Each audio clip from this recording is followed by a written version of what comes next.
Welcome back to another video. Today I'm gonna show you how I turned this mechanical keyboard Reddragon K552 into this. It's a little mod and I basically, first of all, removed the stupid logo and then I also make a detachable cable here and switched the keycaps, lubed the switches and added a foam inside the case. I'll show you how I did everything here. I think this is a very good entry-level keyboard, although I think there are some flaws, and that's why we are going to modify this. And the first step is to pull out all the keycaps.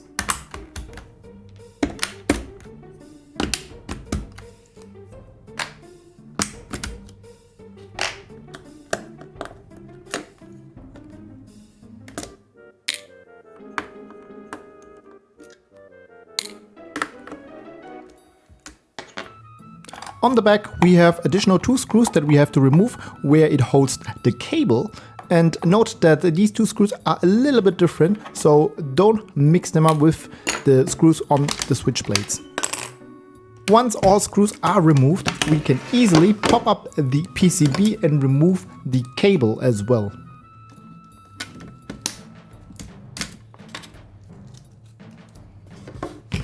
In the next step we are going to pull out the switches. Now they are soldered directly on the PCB, but with a little bit of force you can actually pull them out.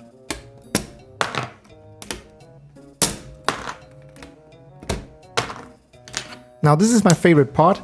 The Reddragon logo, you can easily remove them by using a screwdriver and push them out.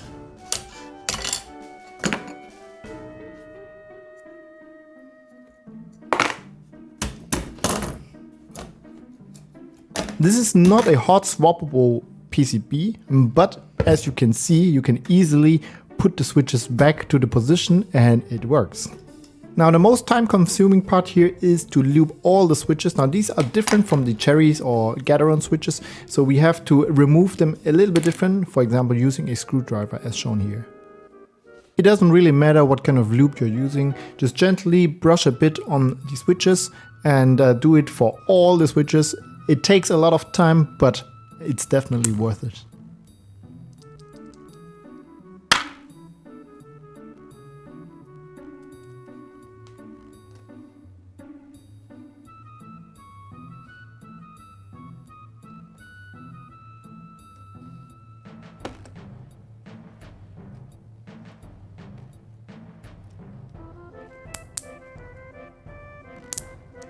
The next step, we are going to cut and trim the USB cable.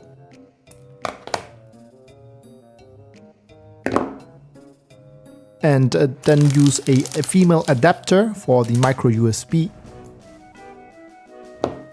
This keyboard has a micro USB. It has in total 5 pins, and this diagram shows which color goes to which pin.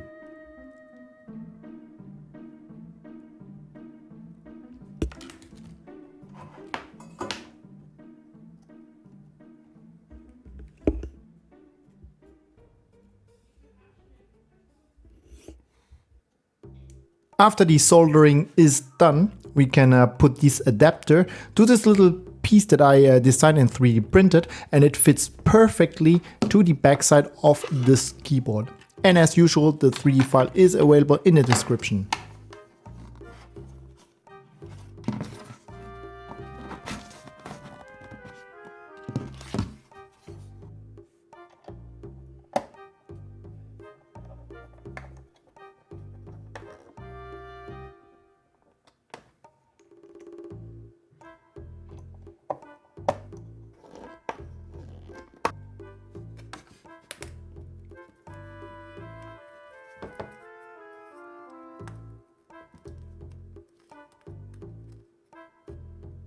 And the next step, we are going to use some foam, and it doesn't really matter what kind of foam you're using. Anything that kind of damper the force is working. So I got some foam left here, and I use a scissor to cut them into smaller pieces and then install it inside the case.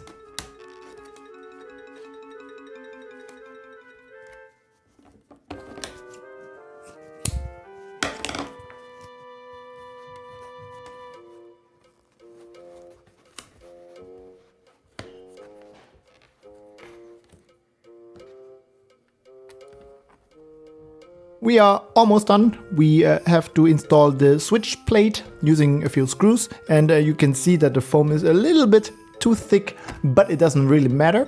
And once all the screws are installed, it is perfectly flat, not curved at all.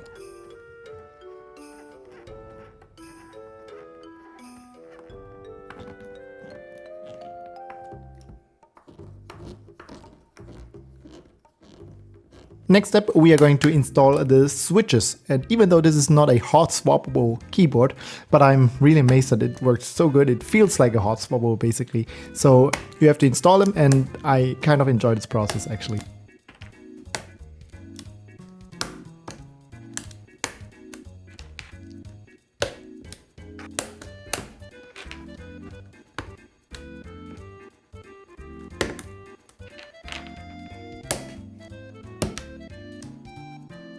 Next up, the keycap. These are my first PBT custom keycaps, so I've never had this before.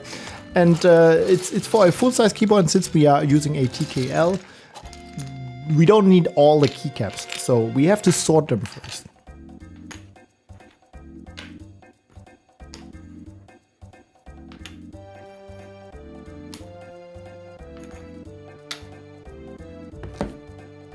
We have reached our final step. The keycaps. So basically we install all the caps, and it's a really fun process. I really enjoyed it. It's similar to installing the switches. It's a very satisfying process. And I actually did a mistake. Can you spot it?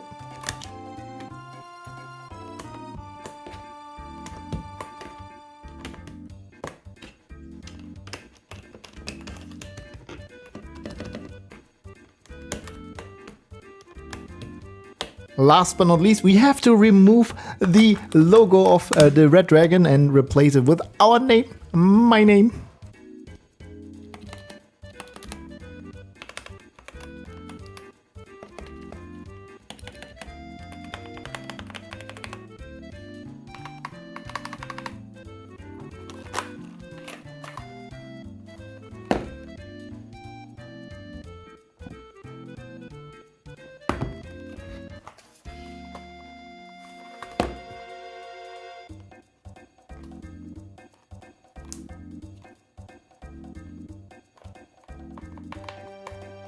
I'm also using this magnetic USB cable. It has many different adapters, so in this case this is a micro USB, but it is also compatible with, for example, USB-C.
That's it. I hope you enjoyed this little tutorial, and as usual, the files are all available on Thingiverse. Check it out, and I'll see you next week.